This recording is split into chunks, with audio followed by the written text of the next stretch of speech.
Como les había anunciado antes de la pausa, ya nos encontramos con los profesionales de la medicina que están de paso por nuestro país y particularmente por nuestra ciudad. Vamos a aprovechar la presencia de ellos para conversar de algunos temas que por supuesto nos interesan. Si bien no somos especialistas en medicina, por supuesto que como usuarios comunes tenemos muchas inquietudes y muchas cosas que quisiéramos preguntarle a los médicos que nos acompañan y que llegaron precisamente a este simposio internacional de actualización del cual les hablábamos nosotros. Permítanme saludar a nuestros invitados especiales, el doctor Pedro Torres Eguiluz. Él es médico cardiólogo que viene desde el Perú. Muy buenas noches, bienvenido. Gracias, Tati. Es un placer estar aquí en este canal y podernos comunicar con su distinguida audiencia.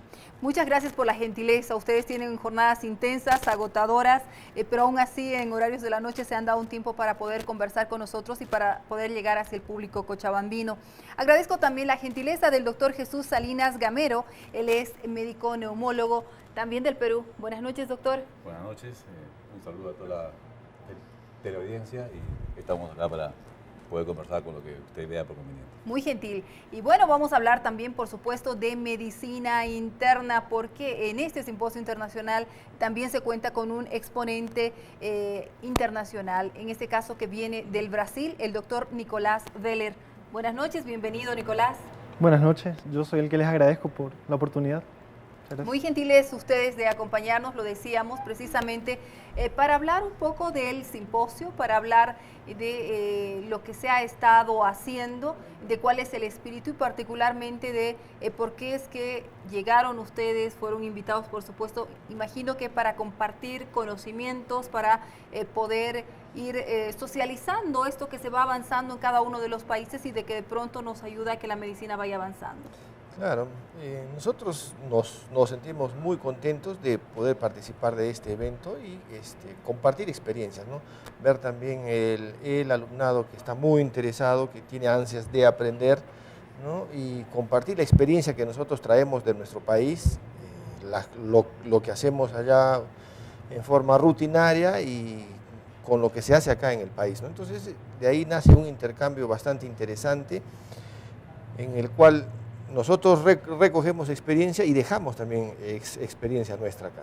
Entonces es un encuentro bastante enriquecedor. Doctor, en algún momento nosotros habíamos tocado temas de cardiología, no porque seamos un programa especializado en medicina, pero era porque como tenemos el Hospital Univalle y en algún momento nos llegaron equipos nuevos para ir fortaleciendo, veíamos cuán importante es la actualización en este tema y ahora una mayor precisión que nos permiten precisamente los equipos, la tecnología y estos avances que en muchas áreas de la medicina como la suya se están dando. Claro, la cardiología es una de las ciencias que más ha avanzado en tecnología. Ya lo que nosotros antiguamente conocíamos, el cardiólogo de estetoscopio y electro, ya que eso poco ha pasado a la historia, ¿no? Ahora en cardiología todo se demuestra, ¿no? Hay pruebas, exámenes, procedimientos, ¿no? Que nos permiten alcanzar muchos niveles de precisión en el diagnóstico y tratamiento de esta especialidad de la cardiología, tanto en el de arritmias, cardiopatía coronaria, ¿no? Entonces, hay cosas que necesita uno capacitarse, cosas que necesita aprender, porque nosotros vivimos en un mundo globalizado, donde lo que está en el primer mundo muy pronto llega a nuestro país. Nosotros fácilmente podemos ver a pacientes que vienen de otros lugares con dispositivos que han sido implantados allá y que nosotros estamos en la obligación de solucionar en nuestro medio. Entonces la actualización en ese sentido es muy importante. Doctor, en términos generales, ¿usted podría comentarnos los avances de la cardiología, digamos, en los últimos 5 años y de pronto lo que ustedes han socializado con mayor impacto, digamos, en este evento o en los eventos que se han desarrollado en los últimos años? Claro, mucho se ha avanzado en cardiología en el aspecto del tratamiento, ¿no? Hoy día justamente hemos escuchado una ponencia de una doctora de La Paz, que ya estamos haciendo acá también en Bolivia parte de tratamiento intervencionista. Antiguamente, para tratar muchas enfermedades del corazón o muchas operaciones, nosotros teníamos que abrir el tórax del paciente, someter al paciente, parar el corazón, entrar a una máquina que se llama de bomba de circulación extracorpórea, ¿no? y con la recuperación prolongada que eso significa. Ahora, muchos de esos tratamientos ya se hacen simplemente por la pierna, ¿no? Se punza una arteria, se introduce un catéter que deja un dispositivo en determinada zona del corazón, corrige el defecto, nos retiramos y ese paciente al día siguiente está en su casa tranquilo y listo para hacer su vida completamente normal. Bueno, lo cierto es que este tipo de procedimientos y los avances han ido ayudando a que el trabajo de los médicos pueda ser más preciso y de pronto tengan que adivinar menos, si me permite el término, ¿no es cierto? Porque en muchos casos los médicos antes tenían que, por cierta sintomatología, por ciertas características, pensar que se trataba de algo.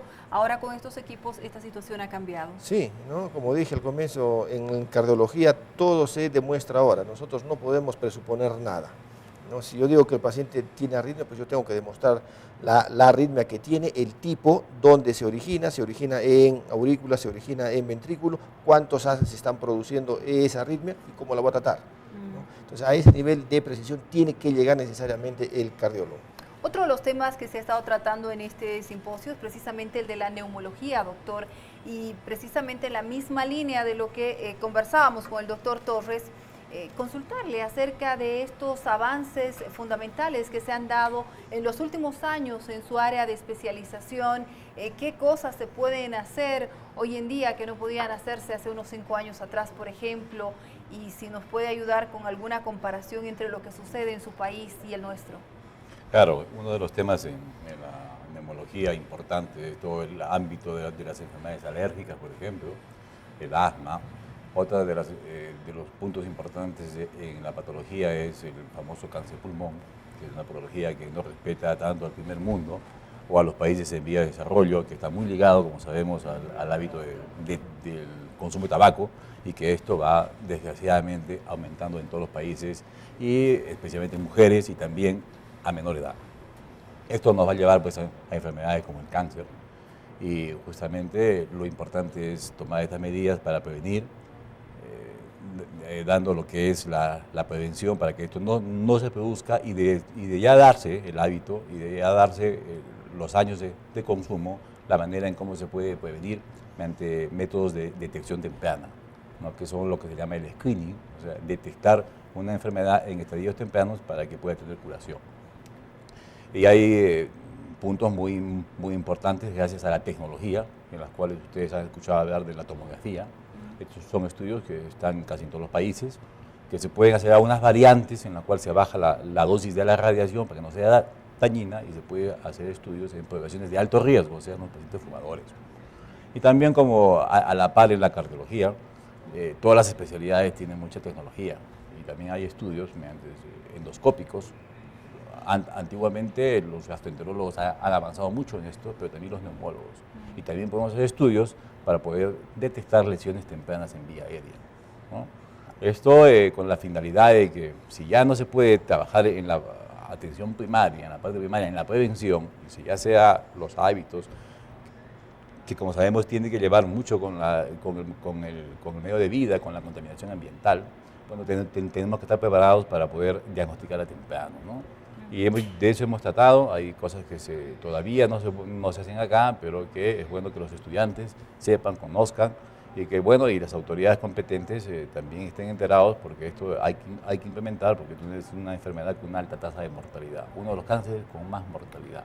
Para que tengan una idea, no es el más frecuente, pero se sumado la mortalidad de cáncer de mama, cáncer de colon, cáncer de próstata, sumados no llegan a la mortalidad de cáncer de pulmón. Es muy alta. Por ejemplo, de 100 casos con cáncer de pulmón, a los 5 años se mueren 70. En cambio, en cáncer de mama puede haber 1000, pero se mueren 30. Entonces la mortalidad es menor.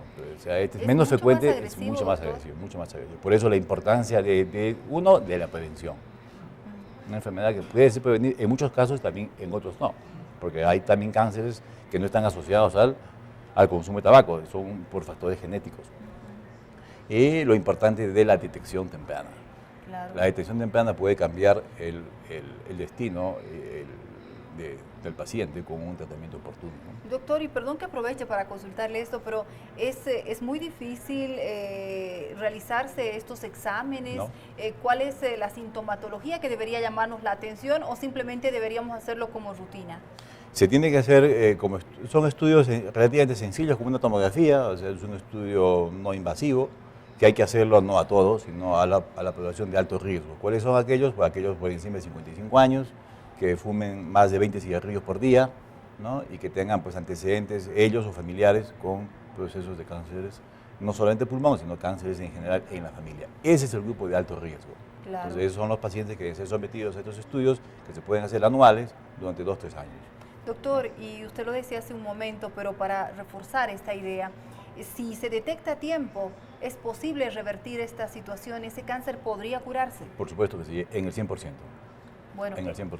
Ese es un tema que nos obliga mucho más a nosotros a ser cuidadosos con nuestra salud y Sí. precisamente tomar estos recaudos y identificar prontamente. Le preguntaba algo acerca de los síntomas que podrían llamarnos la atención, ¿algo en especial, en Sí, particular? claro, generalmente cuando puede haber tos, puede haber expectoración con sangre, pero hay que tener en cuenta que cuando el cáncer de pulmón da síntomas, generalmente ya es tarde. Generalmente ya es tarde.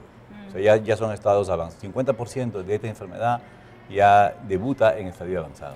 Y también les podría dar a las personas que han dejado de fumar, doctor. Sí, por de supuesto. pronto ellos dijeron, no, nunca me pasó nada y yo estoy muy bien, dejé de fumar ya hace 5 o 10 años, pero de pronto puede ser algo que esté en proceso en su organismo. Sí, por supuesto, sí, sí. Hay un buen porcentaje de pacientes que no son fumadores y eso tiene que ver con factores genéticos y con factores determinantes ambientales, como por ejemplo la contaminación. ¿Ya? A eso iba una pregunta bien importante. Hoy con tanta contaminación en el mundo entero, doctor, de pronto hay muchos casos ya, es muy común que los niños desde muy pequeñitos tengan que rinitis alérgica, que una serie de complicaciones de las vías respiratorias. Pueden presentar casos complicados, graves, desde pequeños. Sí, claro. Sí, sí. Y estos también tienen que ser tratados, por Así lo es. tanto, por los especialistas.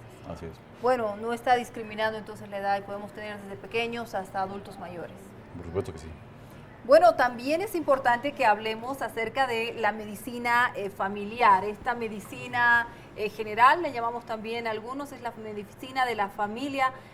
Doctor Veller, por favor, a ver, coméntenos un poco acerca de esta área importante, básica, general de la medicina. ¿Así está bien, es correcto decirla así? Bueno, de hecho, cuando uno llama de medicina de atención básica, en realidad está mal llamado porque es baja densidad tecnológica, pero nuestra actuación es bastante compleja, porque por ejemplo manejamos pacientes con muchas patologías al mismo tiempo. Por ejemplo, en el consultorio y es cosa de todos los días, ¿sí? Y varias veces al día.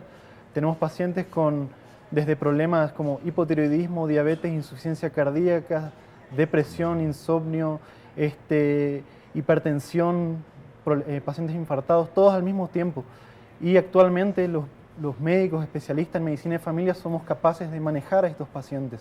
Nosotros los llamamos los pacientes complejos. Entonces, lo básico en la medicina de familia es la densidad tecnológica que tenemos, pero el manejo del paciente es una cosa compleja. Cuando nosotros necesitamos apoyo de los especialistas, por supuesto que los tenemos, ¿sí? Cardiólogos, neumonólogos, pero básicamente los pacientes complejos los manejamos nosotros en nuestros consultorios. Y esto es un avance que se ha hecho últimamente. Pasamos de lo que se llamaba medicina basada en la experiencia a medicina basada en la evidencia. Y gracias a eso somos capaces de manejar a todo esto, a todas estas patologías dentro de un mismo paciente.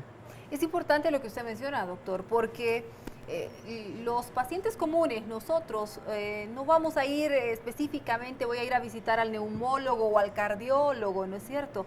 Vamos precisamente a nuestro médico familiar. Y es nuestro médico familiar el que en primera instancia nos hace una evaluación general de lo que tenemos. Y de pronto hay cosas que le llaman la atención y que hace que pueda pedir un examen complementario en una área, en otra área, y que vaya identificando y en muchos casos descubra alguna enfermedad, ¿no es cierto? Exactamente, esto es importantísimo no solo desde el punto de vista individual, sino desde el punto de vista populacional. Por ejemplo, en Brasil son cerca de 200 millones de habitantes y sería inviable que todos ellos, cuando tuvieran alguna queja, algún síntoma, fuesen directamente al hospital. Entonces, yendo a las clínicas de atención de medicina de familia, que nosotros no las llamamos de atención básica, las llamamos estrategia de salud de la familia, nosotros somos capaces de dar cuenta del 90% de las quejas de los pacientes y de esta manera descongestionamos los servicios de la atención secundaria y terciaria. Al mismo tiempo facilitamos el manejo de los pacientes de los especialistas porque no tienen tanta sobrecarga laboral y tanta sobrecarga de agenda. Dicho de otra forma, nosotros somos los que vemos primero al paciente, somos la puerta de entrada de los pacientes.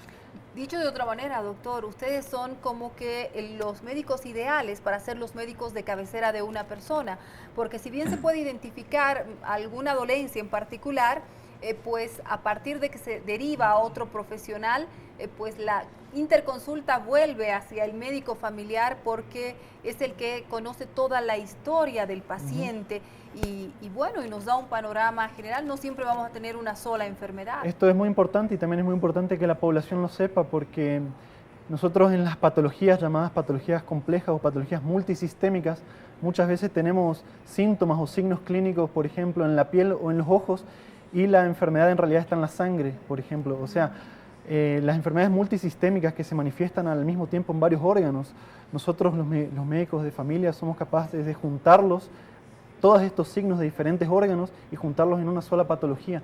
De esta forma disminuimos las cantidades de derivaciones hacia los especialistas y el mismo paciente deja de dar vuelta durante meses, quizás años, para llegar a un diagnóstico. Claro. Somos capaces de verlo como un todo al paciente. Es precisamente el médico familiar el que luego le recomienda a un paciente de que hasta acá yo puedo tratarte de esta enfermedad y tú ya tienes que buscar a un especialista en esta área o en esta otra, ¿no? Exactamente, pero solo quiero aclarar una cosa. Nosotros conocemos nuestras limitaciones. El paciente, caso sea necesario, es encaminado, es derivado al especialista, pero él siempre sigue acompañándose con nosotros. O sea, hace la interconsulta y después vuelve con nosotros. Por ejemplo, nosotros los pacientes con asma pediátrica, nosotros las manejamos en la medicina de familia y ellos tienen interconsultas con neumonólogos 2 veces al año, en el caso de estar compensados. Casos de ellos estar descompensados o caso nosotros decir, como usted dijo, hasta acá yo llegué, le derivamos al especialista, pero después cuando se compensa nuevamente, vuelve con nosotros. Claro, es lo que decíamos, ¿no es cierto? Es el médico de cabecera, el médico de la familia, que conoce esta historia general en cuanto a medicina del paciente y que si lo va derivando a otros médicos, pero igual le hace el seguimiento general. Exactamente. En edades, ¿en cuánto estamos hablando? ¿Atienden desde los niños, los adolescentes, hasta los adultos mayores o un médico familiar puede atender a todos? Incluso más de eso, nosotros empezamos desde el prenatal, o sea, desde la concepción hasta la muerte del paciente por edad avanzada. Nosotros atendemos todos los ciclos de la vida, como decimos nosotros. No lo llamamos edades, lo llamamos ciclos de la vida. En esta medicina familiar que es, de verdad, a mi modesto entender, de las más antiguas, porque esto de las especializaciones y unas particularidades muy precisas ahora, porque alguna vez me ha tocado entrevistar a médicos que eran ginecólogos, pero ginecólogo mastólogo, por ejemplo, ¿no? O sea, unas especialidades dentro de las especialidades, ya la medicina está atendiendo mucho a eso. De pronto, de las más antiguas debe ser esta medicina familiar. ¿Qué podemos decir de los avances? Esto que yo le consultaba a sus colegas. Bueno, lo que se está avanzando mucho es que estamos pasando de la medicina intervencionista y diagnóstica a la medicina preventiva. O sea, nosotros estamos intentando, bien como dijo el doctor, evitar que el paciente llegue hacia tener síntomas y signos de cáncer de pulmón, por ejemplo, o síntomas y signos de insuficiencia cardíaca en caso de cardiología. Nosotros, en vez de esperar que el paciente venga hacia nosotros, los vamos a buscar conociendo los factores de riesgo de determinadas patologías para evitar que el paciente se exponga a estos factores de riesgo o factores etiológicos, como lo decimos nosotros, y evitar que el paciente enferme. Entonces, de esta forma, prolongar la vida del paciente, no solamente la vida, sino la calidad de vida también. Esto es un gran avance que se ha hecho. Para ir cerrando nuestro bloque y agradeciendo la presencia de los profesionales que nos acompañan, ¿qué diferencias ven entre el accionar de la medicina en su área de especialidad, en su país, en el nuestro, y de pronto hacer una comparación con, de pronto, no sé, Europa, Estados Unidos y lo que sucede en nuestros países, doctor? Sí, bueno, lo que falta en nuestros países es el apoyo tecnológico, ¿no? Lo que es la parte de conocimiento de los profesionales. Yo creo que acá, en Perú, en toda Sudamérica, estamos preparados para poder realizar diferentes tipos de diagnósticos y de tratamiento. Lo que pasa es la parte tecnológica. La parte tecnológica, que eso ya viene con decisiones políticas, económicas, que si son bien analizadas y bien vistas, no deberían serlo, porque lo que es gastar es ahorrar en otro tipo de... Es una inversión. Es una inversión. Es una inversión. Que es tal vez sea la diferencia entre cómo piensa un primer mundo y cómo piensa un... Así es. mundo. La misma pregunta, trasladada hacia nuestro cardiólogo, doctor, por favor. Sí, definitivamente el problema principal es recursos, ¿no? Los procedimientos tecnológicos, si bien solucionan mucho, también implica un costo bastante elevado, que tiene que ser necesariamente incluido dentro de los programas de atención como ocurre en los países del primer mundo. Lo que nosotros, por ejemplo, no invertimos hoy día en tratar un infarto adecuadamente con un programa de revascularización adecuado con tecnología de punta, eso va a repercutir en que el paciente mañana pasado va a tener una insuficiencia cardíaca, que va a repercutir no solamente en gastos de esa enfermedad crónica, ausentismo para trabajar, incapacidad laboral, ¿no? Menos producción para el Estado, entonces sobrecarga para el médico el de familia. Entonces son cosas que tienen que verse globalmente, ¿no? Y al final sacar riesgo-beneficio, costo-eficacia, ¿no? Y vamos a ver que tenemos de que invertir en salud. En el caso de la medicina familiar, doctora, ¿ha tenido la posibilidad de intercambiar criterios con profesionales que están en el simposio y de conocer un poco lo que se está haciendo en ese ámbito acá y lo que se hace en el Brasil, por ejemplo, y hacer alguna comparación? Sí, es prácticamente lo mismo, lo único que cambiaría serán los protocolos adaptados a la realidad local. También, por ejemplo, cuando traemos del primer mundo los protocolos, quizás en Brasil los adaptamos a nuestra realidad, por ahí las causas más frecuentes de las patologías cambian, las causas infecciosas sobre todo, las causas cardiovasculares, por ahí cambian cuál es la primera, cuál es la segunda causa, pero la medicina en sí, las personas, los humanos somos todos igual en todas las partes del mundo, sí, lo que cambian es básicamente las causas de las patologías. Y qué bueno que se desarrollen eventos de esta naturaleza, porque el tenerlos, por ejemplo, ustedes acá con nosotros, con otros profesionales de nuestro país, de otros países también, lo que hacen es demostrar que podemos ir socializando y que esta globalización, que en muchos casos es a veces hasta cuestionada en el ámbito de la medicina, es bienvenida, porque aquello que les ha servido a ustedes, que les sirve en el primer, segundo, en el tercer mundo, como nos dicen a nosotros, pues debería ser compartido y eso debería ayudar a salvar vidas, que en definitiva es la meta y es el objetivo de los profesionales de la medicina. Muchas gracias por su presencia. Amigos, nosotros nos vamos a ir al último bloque en Espejos y Reflejos. Tenga la gentileza de aguardarnos. Tenemos más respecto a este simposio internacional.